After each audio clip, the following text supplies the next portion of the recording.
Hola, bienvenidos a Esquina Literaria. Soy Yolanda Miranda y les estoy compartiendo la lectura de este libro, 21 lecciones para el siglo XXI de Yuval Noah Harari. Estamos leyendo la lección número 17 que se llama Posverdad. Algunas noticias falsas duran para siempre.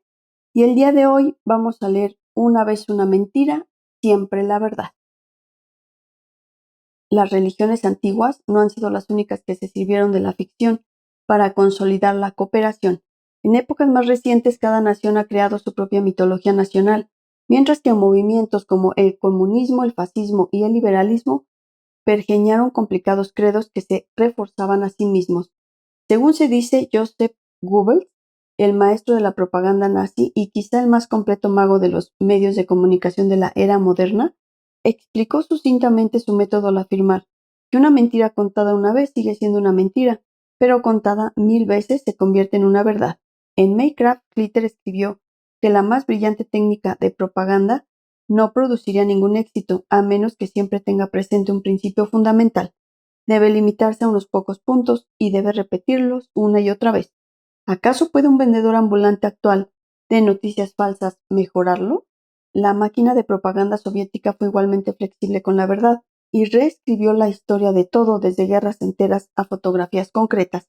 El 29 de junio de 1936, el diario oficial Pravda, cabecera que significa verdad, presentaba en su página inicial una fotografía de un sonriente Losif Stalin abrazando a Gelia Markisova, una niña de 7 años. La imagen se convirtió en un icono stalinista que consagró a Stalin como padre de la nación e idealizó a la feliz infancia soviética. Imprentas y fábricas de todo el país empezaron a producir una masa de millones de carteles, esculturas y mosaicos de la escena, que se exhibieron en instituciones públicas de un extremo al otro de la Unión Soviética.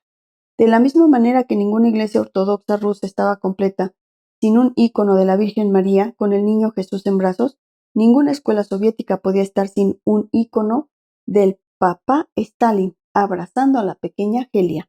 Por desgracia, en el imperio de Stalin, la fama solía ser una invitación al desastre. En cosa de un año, el padre de Gelia fue arrestado bajo falsas acusaciones de que era un espía japonés y un terrorista trotskista. En 1938 fue ejecutado, una más de los millones de víctimas del terror stalinista. Kelly y su madre fueron desterradas a Kazajistán, donde la madre murió pronto en misteriosas circunstancias. ¿Qué hacer ahora con los incontrolables íconos que presentaban al padre de la nación con la hija de su enemigo del pueblo convicto? Sin problemas, a partir de aquel momento, Gelia Markisova se esfumó y la feliz niña soviética de la imagen ubicua fue identificada como Malakat Najangova, una muchacha tayika de 13 años que ganó la Orden de Lenin por haber recolectado de manera diligente gran cantidad de algodón en los campos. Si alguien pensó que la niña de la fotografía no parecía tener 13 años, fue lo bastante sensato para no expresar en voz alta esa herejía contrarrevolucionaria. La máquina propagandística soviética era tan eficiente que consiguió ocultar atrocidades monstruosas en casa, al tiempo que proyectaba una visión utópica hacia el exterior. Hoy en día, los ucranianos se quejan de que Putin ha conseguido engañar a muchos medios de comunicación occidentales respecto a las acciones de Rusia en Crimea y Donbass, pero en el arte del engaño Putin no puede estar a la altura de Stalin. A principios de la década de 1930, los periodistas e intelectuales occidentales de izquierda elogiaban la Unión Soviética como una sociedad ideal en una época en que los ucranianos y otros ciudadanos soviéticos morían por millones debido a la hambruna artificial que Stalin orquestó. Aunque en la época de Facebook y Twitter a veces es difícil decidir qué versión de los acontecimientos creer, al menos ya no es posible que un régimen mate a millones de ciudadanos sin que el mundo lo sepa. Además de las religiones y las ideologías, las marcas comerciales también se basan en la ficción y las noticias falsas. La creación de marcas y de su valor suele implicar contar una y otra vez el mismo relato ficticio hasta que la gente se convence de que es la verdad. ¿Qué imágenes le vienen a la mente al lector cuando piensa en Coca-Cola? ¿Las de jóvenes sanos que se dedican al deporte y que se lo pasan bien juntos? ¿O las de pacientes con diabetes y sobrepeso, tumbados en la cama de un hospital? Beber mucha Coca-Cola no nos hará jóvenes, no nos hará sanos y no nos hará atléticos, más bien aumenta las probabilidades de padecer obesidad y diabetes. pero durante décadas Coca-Cola ha invertido miles de millones de dólares para que se la asociara a la juventud, a la salud y a los deportes, y miles de millones de humanos creen de manera inconsciente en dicha relación. Lo cierto es que la verdad no estuvo nunca situada muy arriba en el orden del día de Homo sapiens. Muchas personas piensan que si una religión o ideología concretas tergiversan la realidad, sus partidarios acabarán por descubrirlo tarde o temprano, porque no podrán competir con rivales más perspicaces. Bueno, eso es solo otro mito tranquilizador. En la práctica, el poder de la cooperación humana depende de un equilibrio dedicado entre verdad y ficción. Si distorsionamos demasiado la realidad, nos debilitaremos porque obraremos de maneras poco realistas. Por ejemplo, en 1905 un médium de África Oriental llamado Kinjekitile Wale afirmó estar poseído por hongo, el espíritu serpiente. El nuevo profeta tenía un mensaje revolucionario para los habitantes de la colonia alemana de África Oriental. Uníos y expulsad a los alemanes. Para que el mensaje fuera más atractivo, Wale proporcionó a sus seguidores medicina mágica que supuestamente convertiría a las balas alemanas en agua, magi en suajili. Así empezó la rebelión. Magi, magi. Fracasó, porque en el campo de batalla las balas alemanas no se transformaban en agua, por el contrario, desgarraban sin piedad los cuerpos de los mal armados rebeldes. 2000 años antes, la gran revolución judía contra los romanos estuvo inspirada de forma similar por una ardiente creencia en que Dios lucharía por los judíos y los ayudaría a derrotar al aparentemente invencible Imperio Romano. También esta revolución fracasó, lo que llevó a la destrucción de Jerusalén y al exilio de los judíos. Por otra parte, no puede organizarse de manera efectiva a las masas sin tener una base de alguna mitología. Si nos ceñimos a la realidad sincera, pocas personas nos seguirán. Sin mitos, habría sido imposible organizar no solo las fracasadas revoluciones Magi-Magi y judía, sino también las rebeliones mucho más exitosas del Mandi y los Macebos. De hecho, las historias falsas tienen una ventaja intrínseca frente a la verdad cuando se trata de unir a la gente. Si pretendemos evaluar la lealtad de grupo, hacer que la gente crea en un absurdo es una prueba mucho mejor que pedirle que crea la verdad. Si un gran jefe dice, el sol sale por el este y se pone por el oeste, no se requiere lealtad al jefe para ovacionarlo, pero si el jefe dice, el sol sale por el oeste y se pone por el este, solo los verdaderos leales batirán palmas. De forma parecida, si todos los vecinos creen el mismo cuento extravagante, podemos contar con ellos para que estén unidos en tiempos de crisis. Si solo están dispuestos a creer hechos acreditados, ¿qué demuestra eso? Podría aducirse que, al menos en algunos casos, es posible organizar a la gente de manera efectiva mediante acuerdos de consenso, en lugar de mediante ficciones y mitos. Así, en la esfera económica, el dinero y las empresas unen a la gente de modo mucho más efectivo que ningún dios o libro sagrado, aunque todo el mundo sabe que se trata solo de una convención humana. En el caso de un libro sagrado, un verdadero creyente diría, creo que el libro es sagrado, mientras que en el caso del dólar, un verdadero creyente diría, creo que otra gente cree que el dólar es valioso. Es evidente que el dólar es solo una creación humana, pero la población de todo el mundo lo respeta.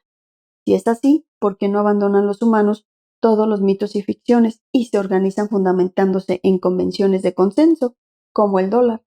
Sin embargo, dichas convenciones no son tan distintas de la ficción. La diferencia entre los libros sagrados y el dinero, por ejemplo, es mucho más pequeña de lo que pueda parecer a simple vista. Cuando la mayoría de la gente ve un billete de dólar, olvida que se trata solo de una convención humana. Cuando ve el pedazo de papel verde con la imagen del hombre blanco, ya fallecido, lo ve como algo valioso, en y por sí mismo. Casi nunca se dice, en realidad esto es un pedazo de papel sin valor, pero debido a que otra gente lo considera valioso, puede usarlo. Si se observa un cerebro humano en un escáner de resonancia magnética funcional, se ve que cuando se le enseña a alguien una maleta llena de billetes de $100, las partes del cerebro que empiezan a animarse frenéticamente no son las partes escépticas. Otra gente cree que esto es valioso, sino las partes codiciosas. Mierda, lo quiero. Y al revés. En la inmensa mayoría de los casos la gente solo empieza a santificar la Biblia o los Vedas o el libro de Mormón después de una exposición prolongada y repetida a otras personas que los consideran sagrados. Aprendemos a respetar los libros sagrados justo de la misma manera en que aprendemos a respetar los billetes de dinero. De aquí que en la práctica no haya una división estricta en saber que algo es solo una convención humana y creer que algo es intrínsecamente valioso. En muchos casos la gente es ambigua u olvidadiza con respecto a esta división. Para poner otro ejemplo, si el lector tomara asiento y mantuviera una profunda discusión filosófica a este respecto, casi todo el mundo estaría de acuerdo en que las empresas son relatos ficticios, creados por los seres humanos. Microsoft no es el edificio que posee, ni la gente a la que emplea, ni los accionistas a los que sirve. Es más bien una intrincada ficción legal tejida por legisladores y abogados. Pero durante el 99% del tiempo no nos dedicamos a profundas discusiones filosóficas y tratamos a las empresas como si fueran entidades reales en el mundo, igual que los tigres o los humanos. Difuminar la línea entre la ficción y la realidad puede hacerse con muchos fines, empezando por divertirse y siguiendo luego el camino hasta la supervivencia. No se puede jugar a juegos o leer novelas, a no ser que suspendamos la incredulidad, al menos por un instante. Para gozar realmente del fútbol hemos de aceptar las reglas del juego y olvidar al menos durante 90 minutos que son simplemente invenciones humanas. Si no, pensaremos que es absolutamente ridículo que 22 personas corran tras un balón. El fútbol puede empezar solo como diversión, pero después puede convertirse en algo mucho más serio, como atestiguará cualquier vándalo inglés o cualquier nacionalista argentino. El fútbol puede ayudar a formular identidades personales, consolidar comunidades a gran escala e incluso proporcionar razones para la violencia. Las naciones y las religiones son clubes de fútbol que han tomado esteroides. Los humanos tienen esta notable capacidad de saber y de no saber al mismo tiempo, o mejor dicho, pueden saber algo cuando piensan de verdad en ello, pero la mayor parte del tiempo no piensan en ello, de modo que no lo saben. Y si nos centramos de verdad, nos damos cuenta de que el dinero es ficción. Sin embargo, por lo general, no nos centramos. Si se nos pregunta acerca del fútbol, sabemos que es una invención humana, pero en el ardor del partido nadie nos pregunta por ello. Si dedicamos tiempo y energía, podemos descubrir que las naciones son cuentos complicados, pero en plena guerra no tenemos tiempo ni energía. Si queremos conocer la verdad última, nos damos cuenta de que el relato de Adán y Eva es un mito. Pero ¿con qué frecuencia queremos conocer la verdad última? La verdad y el poder pueden viajar juntos solo durante un trecho. Más tarde o más temprano, seguirán por sendas separadas. Si queremos poder, en algún momento tendremos que difundir ficciones. Si queremos saber la verdad sobre el mundo en algún punto, tendremos que renunciar al poder. ¿Deberemos admitir cosas, por ejemplo, sobre los orígenes de nuestro poder, que enojarán a nuestros seguidores o socavarán la armonía social? No hay nada místico en esta brecha entre la verdad y el poder. Si quiere comprobarlo el lector, encuentre simplemente a un típico WASP norteamericano y plantéele la cuestión de la raza. Localice a un israelí del montón y saque a colación la ocupación, o intenta hablarle a un tipo corriente sobre el patriarcado. A lo largo de la historia, los eruditos se han enfrentado reiteradamente a este dilema. ¿Están al servicio del poder o de la verdad? ¿Debería ser su objetivo unir a la gente asegurándose de que todo el mundo crea en la misma historia? ¿O deberían dejar que la gente sepa la verdad, incluso al precio de la desunión? Los estamentos más poderosos de la erudición, ya sean los sacerdotes cristianos, los mandarines confucianos o los ideólogos comunistas, situaron la unidad por encima de la verdad, y eso explica que fueran tan poderosos. Como especie, los humanos prefieren el poder a la verdad. Invertimos mucho más tiempo y esfuerzo en intentar controlar el mundo que en intentar entenderlo. E incluso cuando tratamos de entenderlo, por lo general lo hacemos con la esperanza de que comprenderlo hará más fácil controlarlo. De manera que si el lector sueña con una sociedad en que la verdad reine de manera suprema y no se haga caso a los mitos, tiene poco que esperar de Homo sapiens. Será mejor que pruebe suerte con los chimpancés. Espero que les haya gustado la lectura del día de hoy de este libro, 21 lecciones para el siglo XXI de Yuval Noah Harari. Los espero en el próximo video para continuar con esta y otras lecturas. Muchas gracias por escuchar.